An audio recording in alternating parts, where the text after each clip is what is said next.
الفاتحة. بسم الله الرحمن الرحيم الحمد لله رب العالمين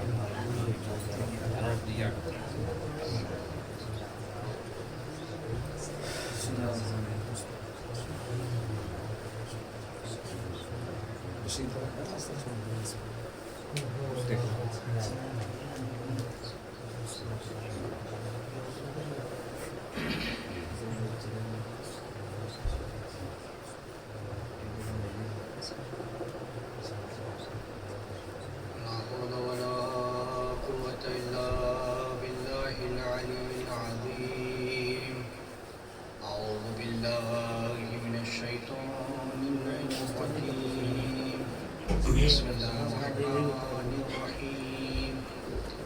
الحمد لله الذي هدانا لهذا وما كنا لنهتدي لولا أن هدانا الله لقد جاءت رسل ربنا بالحق.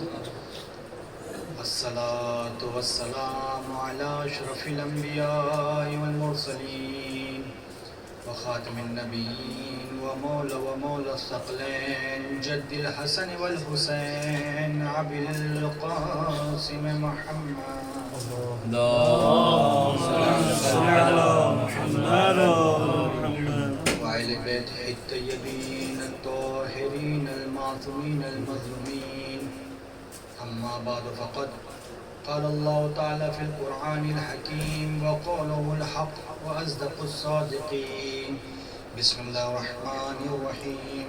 وبشر الصابرين الذين إذا أصابتهم مصيبة قالوا إنا لله وإنا إليه راجعون. صلى الله صل على محمد وآل محمد وعجل فرجهم. عزیزان محترم، خالق کائنات مالک ارض و سما اپنی پاک و پاکیزہ کتاب میں ارشاد فرما رہا ہے کہ اے نبی، تم ان کو بشارت دے دیجئے کہ جو مصیبت میں مبتلا ہونے پر فرماتے ہیں کہ ہم جس کی طرف سے آئے ہیں اسی کی طرف پلٹ کر جانا ہے. ہم اسی کی طرف سے آئے ہیں اور اسی کی طرف پلٹ کر جانا ہے. عزیزان محترم، خدا وند عالم اپنے بندوں کا امتحان لیتا ہے، آزمائش میں ڈالتا ہے، کبھی مال کے ذریعے سے، کبھی دولت کے ذریعے سے، کبھی شہرت کے ذریعے سے. اب دیکھنا یہ ہے کہ جو خدا آزمائش میں ڈالتا ہے، کبھی اولاد کے ذریعے سے، کبھی مال کے ذریعے سے، کبھی شہرت کے ذریعے سے، کبھی دے کر آزماتا ہے، کبھی لے کر آزماتا ہے، کبھی ایسے عطا کرتا ہے کہ انسان کو توقع نہیں ہوتی ہے. جو اس کے مخلص بندے ہوتے ہیں وہ سجدہ خالق میں گر جاتے ہیں. جو اس کے خالص بندے، مخلص بندے نہیں ہوتے ہیں، وہ انا کی موج میں ٹہلتے ہوئے نظر آتے ہیں کہ میرے جیسا کون ہے، کہ میں نے یہ کام کیا، میں نے ایسا فلاں شخص کو انجام دے دیا، میں نے یہ کام کر دیا، میرے جیسا کون ہے، میں اس کو ہیلپ کیا تھا، میں نے اس کو یہ دیا تھا، میں نے اس کو وہ کیا تھا. عزیزان محترم، وہ بندہ یہ بھول جاتا ہے کہ وہ خدا جو تمہیں عطا کر سکتا ہے وہ تم سے سلب بھی کر سکتا ہے، وہ تم سے سلب بھی کر سکتا ہے. اسی طریقے سے موصل کا ایک شخص تھا حزیمہ، جو بہت ہی مال و دولت اس کے پاس ثروت تھی، حاتم تھا اپنے وقت کا. اس کا دروازہ ہمیشہ کسی نہ کسی کی کمک کے لیے، مدد کے لیے، شاعر آتے تھے، شعر پڑھتے تھے، انعامات لے کے جاتے تھے. ہمیشہ اس کا دروازہ شب و دن کھلا رہتا تھا کہ کوئی بھی آئے میرے دروازے سے خالی ہاتھ نہ جائے. کہیں ایسا نہ ہو کہ وہ سوچے کہ کہیں آرام فرما رہے ہو اور ریٹرن چلا جائے، واپس چلا جائے. اس لیے وہ اس خیال میں کہ کہیں میرا کوئی بھائی مومن بندہ کہیں یہ سمجھ نہ لے کہ میں نہیں ہوں اور چلا جائے. اس شخص کو اتنا مخلص تھا وہ، اس کو یہ گوارا نہیں تھا کہ کوئی بندہ خدا میرے گھر سے واپس چلا جائے خالی ہاتھ. جب بھی کوئی آتا تھا اس کو کچھ نہ کچھ عطا کر دیا کرتا تھا. اتفاق سے ہر روز وہ عطا کرتا تھا. ہر کوئی آتا تھا اس کے پاس، آنے کے بعد اپنے سوال کرتا تھا کہ فلاں کام ہے فلاں کام ہے، وہ اٹھاتا تھا دے دیا کرتا تھا. اتفاق سے ایسا ہوا اس کے ساتھ ایک حادثہ پیش آیا کہ اس کے جتنے مال و دولت و ثروت تھی سب ختم ہو گئی. جب دولت و ثروت ختم ہو گئی تو اس کے بعد اس کی ایسی حالت ہو گئی کہ وہ یہاں تک اس کی نوبت آ گئی کہ وہ خود قرضہ مانگنے پر مجبور ہو گیا. اب دیکھیے کل تک جو اس کے دروازے پر آتے تھے کہ بھائی ہمیں فلاں کام ہے، آپ کچھ میری ہیلپ کر دیجئے، کچھ میری مدد کر دیجئے، اس کے در سے لے کر جاتے تھے. لیکن آج جب اس کو ضرورت پڑی، جب وہ سوال کرتا تھا تو لوگ دیکھ کر راستہ بدل دیا کرتے تھے. لوگ دیکھ کر راستہ بدل دیا کرتے تھے کہیں یہ ہم سے سوال نہ کر لیں. لہذا اسی طریقے سے اس کی زندگی بسر ہوتی رہی، حتیٰ کہ اس کی نوبت یہاں تک آ گئی کہ وہ اپنے گھر کے جتنے قیمتی ساز و سامان تھے اس کو فروخت کر کے اپنے اخراجات کو پورا کرتا تھا. اسی طریقے سے اس کا ایک دوست تھا کریمہ، کہ جو وہ بھی حاتم تھا، وہ جزیرہ کا مالک تھا ایک. جب اس کے پاس کچھ دوست احباب گئے تو جانے کے بعد اس نے کہا کہ اچھا یہ بتاؤ حذیمہ کہاں ہے، دکھ نہیں رہے آج کل. تو اس کے دوست نے کہا کہ سرکار اس کے حذیمہ کے آج کل حالات درست نہیں ہیں. کہا کیوں، کیا ہوا، ایسی کیا بات ہوگی؟ کہنے لگے کہ وہ اس قدر اس کا سب بزنس اور جتنا سب کچھ دولت ثروت تھی اس میں سب گھاٹا ہو گیا، نقصان ہو گیا، اور یہاں تک کہ اس کے پاس کوئی پیسہ نہیں ہے، کوئی دولت نہیں. یہاں تک اس کی نوبت یہ آ گئی کہ اپنے گھر کے ساز و سامان کو فروخت کر رہا ہے. جب کریمہ کو یہ معلوم ہوا تو اس نے افسوس کرا، کہنے لگا کہ میرا دوست ہو کر مجھے نہیں معلوم. بہت شرمندہ ہوا دل میں. اس نے جیسے ہی محفل برخاست ہوئی اس نے اٹھنے کے بعد اپنے غلام کو بلایا اور کہا کہ دیکھو 4000 اشرفیہ 4000 دینار اس کا انتظام کرو اور کچھ ساز و سامان کھانے پینے کا انتظام کرو. اس نے اپنے غلام کو حکم دیا. اس نے کہا کہ اچھا ٹھیک ہے. وہ رات میں اپنے غلام کو لے کر پہنچا وہاں پر. جب حذیمہ کے گھر کے قریب پہنچا تو اپنے غلام کو یہ کہہ کر بھیج دیا کہ واپس تم چلے جاؤ، کہیں ایسا نہ ہو کہ اس کو بھی علم ہو جائے کہ میں یہ کس کو دے رہا ہوں، کس کی مدد کر رہا ہوں. سوچیے آپ کچھ ایسے بھی بندے ہوتے ہیں مخلص کہ جو کار خیر کرتے اور یہ بھی نہ سوچتے کہ اس کے غلام تک کو معلوم ہو، اس کے غلام تک کو بھی خبر نہ ہو. لہٰذا اس نے اپنے غلام کو بھیج دیا اور تمام اشرفیہ اپنے کاندھوں پہ لادا اور ساز و سامان لادا. لادنے کے بعد حاتم ہے، بادشاہ ہے ایک جزیرہ کا. بتائیے کون ایسا ہے سوائے مخلص بندے کے، خداوند عالم کے مخلص بندے کے، جو ایسا فعل انجام دے گا کہ جس کو کسی رات کی تاریخی میں اپنے چہرے پہ ڈھاٹا باندھے ہوئے نقاب لگائے ہوئے گیا تاکہ کوئی کو خبر نہ ہو کہ یہ فلاں شخص تھا جو میری مدد کیا تھا. جانے کے بعد دفق الباب کیا، دفق الباب کرا اور کرنے کے بعد جیسے ہی حذیمہ آیا کہنے لگے جی فرمائیے کیا کام ہے. کہنے لگے کہ میں نے سنا ہے کہ تم آج کل مشکلوں میں گھرے ہوئے، مشکلوں سے دوچار ہوئے ہو. تمہارا جتنا بزنس تھا، تمہارا جو کام تھا سب فلاپ ہو گیا ہے، ختم ہو گیا ہے. تم اپنے گھر کے ساز و سامان فروخت کر رہے ہو. لہٰذا میں نے کسی غیر سے سنا تھا، کسی دوست احباب سے سنا تھا، کسی بندے مومن سے سنا. لہٰذا میں تمہارے لیے کچھ زیادہ نہیں 400 اشرفیہ دینار لے کر آیا ہوں. کہنے لگا وہ بھی اس قدر مخلص تھا کہ اس نے کہا کہ دیکھو جب تک تم نہیں بتاؤ گے تم کون ہو میں تم سے یہ پیسہ نہیں لوں گا، یہ دینار نہیں لوں گا. اس نے کہا کہ دیکھو ایک بندہ مومن ہے جو تمہاری مدد کر رہا ہے، تم سے اس سے کیا غرض ہے کہ کون دے رہا ہے کیا دے رہا ہے. تم یہ پکڑو اور اپنے جتنے اخراجات ہیں وہ پورے کرو، اپنی زندگی بسر کرو خوشگوار. تو اس نے کہا کہ نہیں، یہ میرے دل کو گوارا نہیں ہے کہ میں تم سے کچھ پیسے دینار لے لوں اور یہ مجھے علم نہ ہو کہ میری مدد کرنے والا کون تھا، تاکہ تم آگے چل کے اگر مصیبت میں ہو تو سب سے پہلے میں تمہاری مدد کرنے کے لیے آ جاؤں. تو عزیزان محترم کہنے کا مقصد یہ ہے کہ واقعے کو روک کے یہ جملہ کہہ دوں کہ دوست ایسے بناؤ کہ جو تمہاری مصیبت کے وقت تمہارے کام آئے اور ایسی مدد کرے کہ کسی دوسرے کو علم نہ ہو.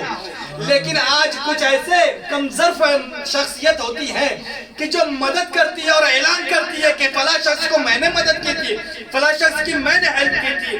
عزیزان محترم ایسے کو دوست نہ بناؤ کہ جو تمہاری عزت کو مجروح کرے,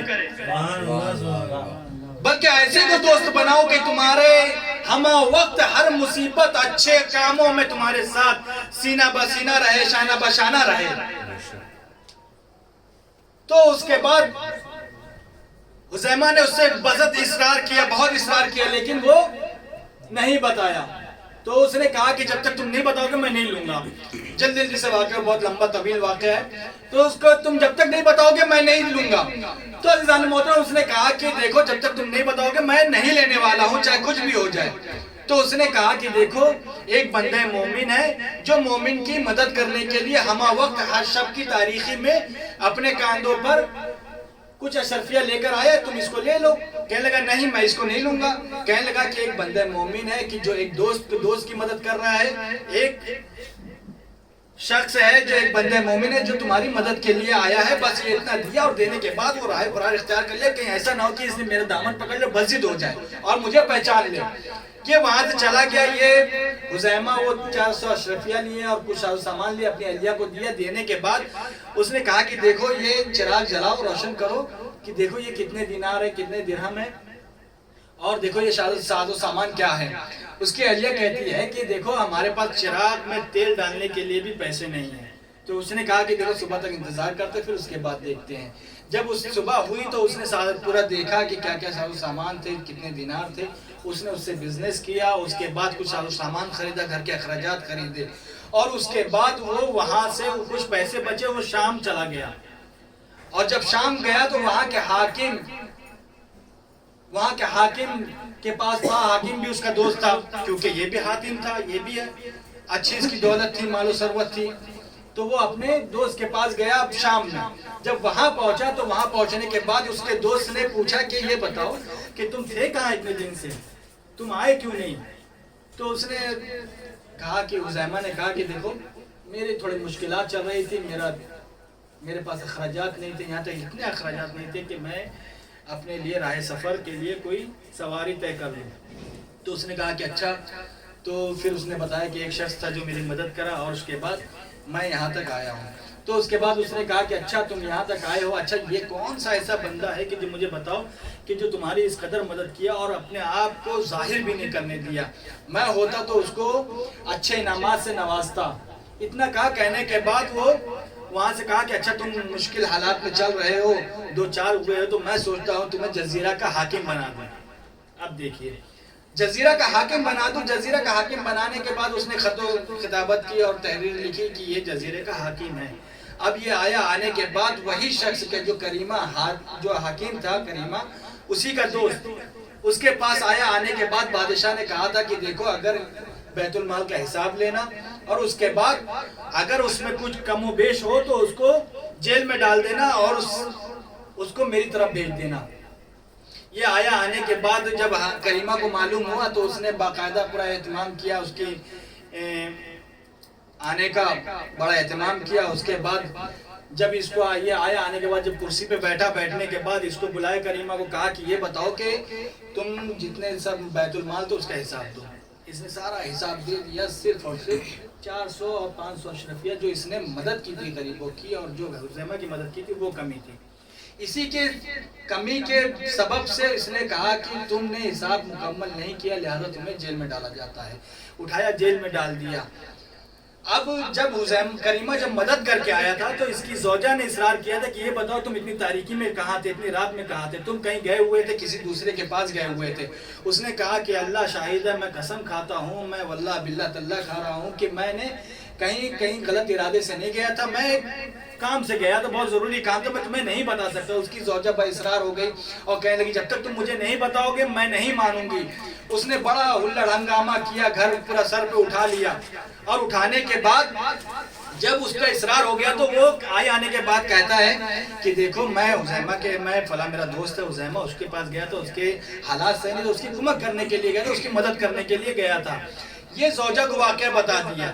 اب ادھر آئیے، جب اس کو جیل ہوئی، جیل ہونے کے بعد جب اس کو باقاعدہ سزا دی گئی، اور جب سزا ایسی تھی کہ جو وہ برداشت نہیں کر سکتا تھا، اس کی کریمہ کی اہلیہ کو جب معلوم ہوا کہ اس کو سزا دی جا رہی ہے اور اس قدر تکلیف دہ سزا ہے کہ یہ برداشت نہیں کر پا رہا، تو یہ آیا آنے کے بعد، اس کی زوجہ آئی آنے کے بعد کہتی ہے کہ یہ بتاؤ کہ کیا کوئی ایسا شخص ہے کہ جو اپنے دوست کی مدد کرتا ہو رات کی تاریکی میں اور اس کا صلہ یہ ملے؟ جیسے ہی حذیمہ کو یہ پتا چلا کہ رات کی تاریکی میں مدد کرنے والا کریمہ تھا، میرا دوست تھا، فوراً اس کے پاس گیا. جانے کے بعد اس کے پیروں پہ گر گیا اور گرنے کے بعد اس کی جتنی زنجیریں تھی اپنے گلے میں ڈالا، اور ڈالنے کے بعد بولتا ہے کہ تم مجھے اس سے گھسیٹ کر لیتے چوراہے پہ لے کے چلو. کہنے لگا تم نے ایسا کوئی فعل انجام نہیں دیا، تم کو جو حکم دیا گیا تم نے اس کو انجام دیا، لہٰذا میں یہ نہیں کر سکتا. تو اس کے بعد جب یہ تمام پورا واقعہ ہو گیا تو حذیمہ نے اس کو اٹھایا کریمہ کو اور کہا کہ تم حاکم شام کے پاس چلو میرے ساتھ.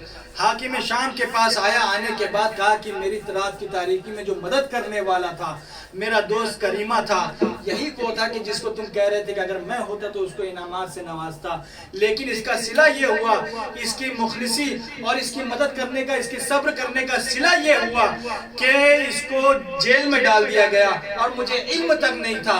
جب حاکم شام کو پتا چلا تو اس کے بعد اس کو جب معزول کرا تھا، اس کو دوسرے جزیرے کا حاکم بنا دیا، اور خداوند عالم نے اسی عزت و شہرت کے ساتھ اس کو دوسرے جزیرے کا حاکم بنا دیا. صلوات پڑھے بر محمد و آل محمد. اللهم صل على محمد وآل محمد. تو کبھی کبھی کچھ ایسے کام ہیں کہ جو اپنی اہلیہ اور زوجہ کو بھی بتانا ضروری ہوتا ہے. اگر اس کی زوجہ کو یہ خبر نہ ہوتی کہ یہ اس نے جزیرہ کی مدد کی تھی تو اس کے عوض میں اس کو سزا ملتی اور جزیرہ کو کریمہ کو سزا ملتی اور جزیرہ کو پتہ تک نہ چلتا کہ یہی وہ شخص تھا کہ جو میری مدد کرنے آیا تھا. صلوات پڑھے بر محمد و آل محمد. اللهم صل على محمد وآل محمد. تو عزیزان محترم، خداوند عالم کبھی اولاد کے ذریعے، کبھی مال کے ذریعے، کبھی شہرت کے ذریعے ہر طریقے سے آزمائش میں ڈالتا ہے. اسی طریقے سے مولائے کائنات ہیں، مولائے کائنات کے گلے میں رسی کا پھندا ڈال کر لے کر جایا جا رہا ہے، گلے میں رسی کا پھندا ڈال کر لے جایا جا رہا ہے. جناب مقداد موجود ہیں، تمام صحابہ موجود ہیں، مولائے کائنات کے تمام صحابی موجود ہیں. آپ دیکھیے کہ صبر اور امام کے حکم کی تعمیل کرنے کا نتیجہ کیا ہوتا ہے، انجام کیا ہوتا ہے. تمام صحابی موجود ہیں، مولا کائنات کے گلے میں رسی کا پھندا ہے، گھسیٹ کر لے جایا جا رہا ہے. ہم اور آپ ہوتے تو جوش میں آ جاتے، کیا رہے بنا امام کے حکم کے تلوار نیام سے نکالتے اور جا کے گردن پر رکھ دیتے. لیکن یہ مقداد و سلمان ہے، مولا کے صحابی ہیں، ان کو معرفت ہے مولا کی کہ جب تک مولا نہ حکم دے ہم اپنے نیام سے تلوار کو نہیں نکال سکتے. جب تک امام نہ حکم دے ہم اپنے نیام سے تلوار کو نہیں نکال سکتے. ہم اور آپ ہوتے تو تلواروں کو لے کر جاتے اور جانے کے بعد اسے سر تن سے جدا کر دیتے، کچھ آگے پیچھے نہیں سوچتے، مارے محبت مولا کی.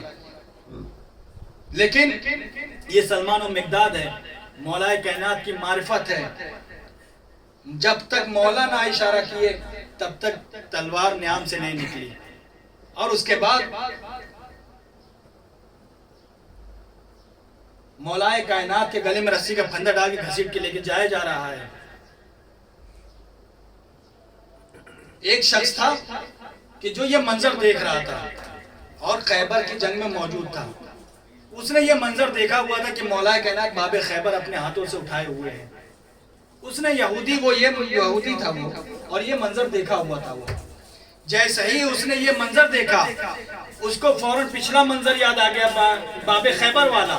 اور اس کے بعد یہ منظر اپنی آنکھوں سے دیکھ رہا ہے، اور دیکھنے کے بعد وہ یہ کہہ رہا ہے کہ صلوات پڑھیں محمد وعلی محمد،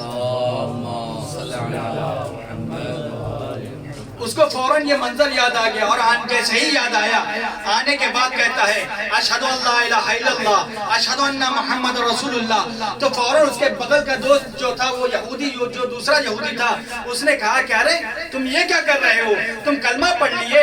تو اس نے کہا کہ جو میری آنکھیں دیکھ رہی ہے، وہ جو میری آنکھیں جو منظر دیکھ رہی ہے وہ تم کو نہیں معلوم. یہی وہ شخص تھا کہ جو اپنے ہاتھوں پر باب خیبر اٹھایا ہوا تھا، اور یہی وہ شخص ہے کہ جو اپنے گلے میں رسی کا پھندا ڈلوایا ہوا ہے. تو عجب نہیں کہ مولا جواب دے کہ جب کوئی ایک یہودی، ایک بندہ راہ راست پہ آ جاتا ہے تو ہم اپنے گلے میں رسی کا پھندا ڈلوانے کے لیے منظور کر لیتے ہیں. صلوات پڑھیں پر محمد والے محمد.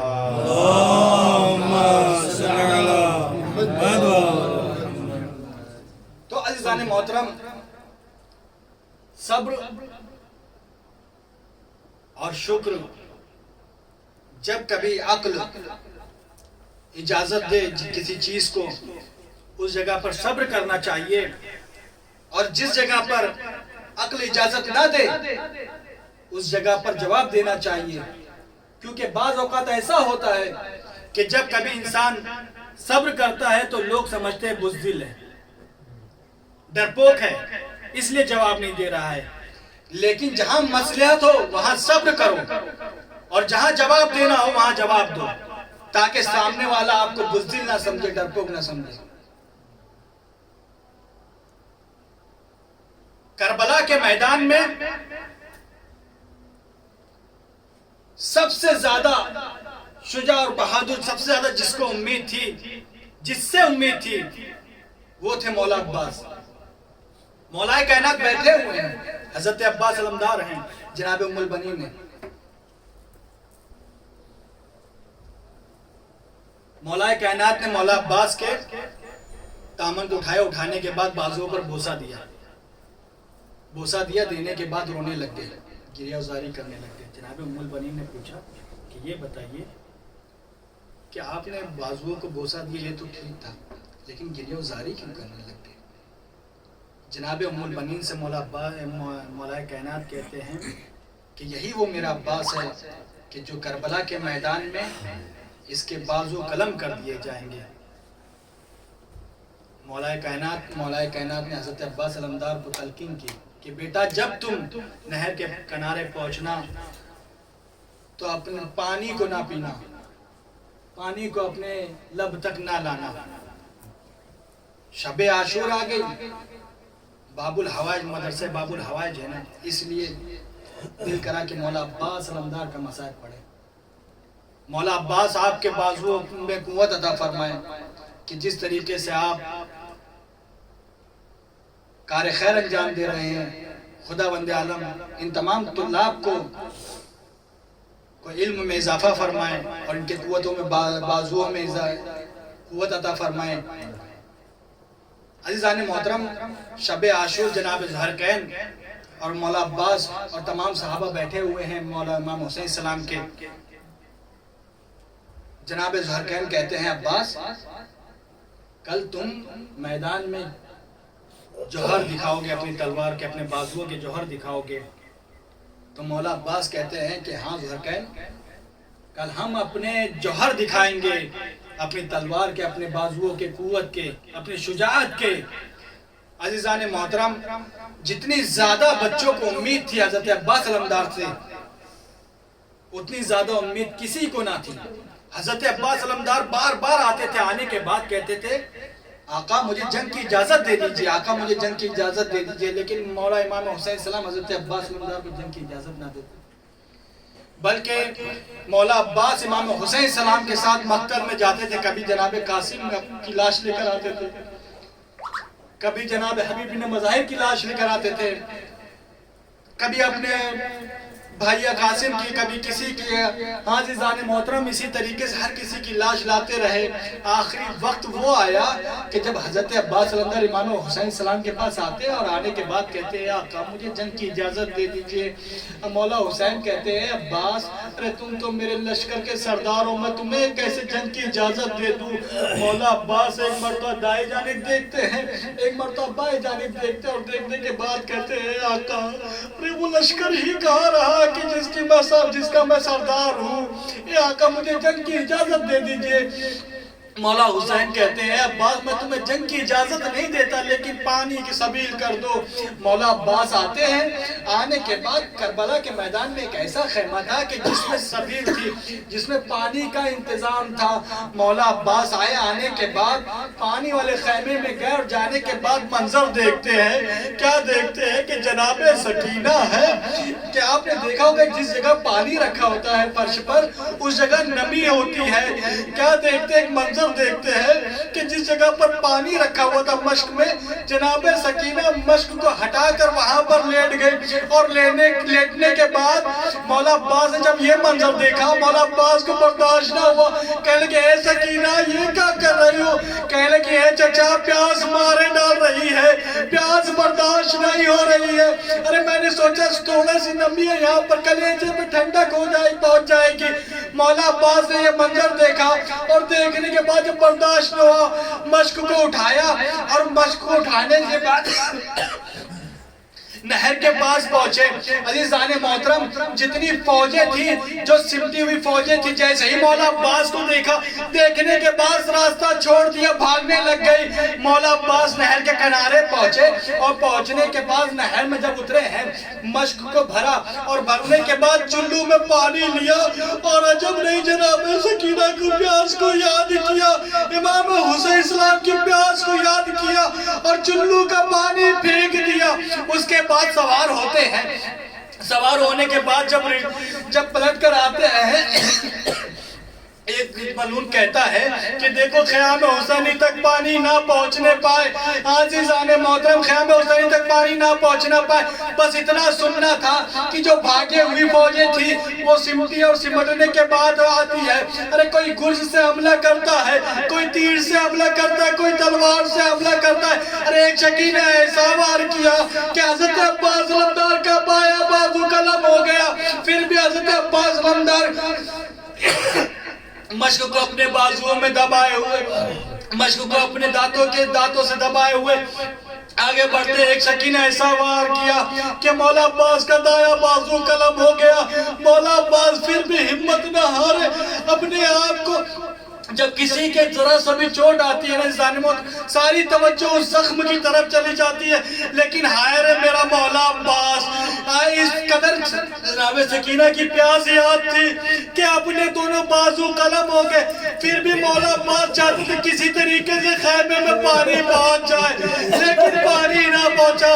عزیزان محترم جب آنکھوں میں تیر لگا مولا عباس نے سوچا کہ اپنے آنکھوں کی تیر کو نکال لوں. اب جیسے ہی جھک کر دونوں زانووں سے تیر کو دبا کر نکالنا چاہا، ایک شکی نے گرز مارا سر پر. مولا عباس زین سے زمین پر آئے، آواز دی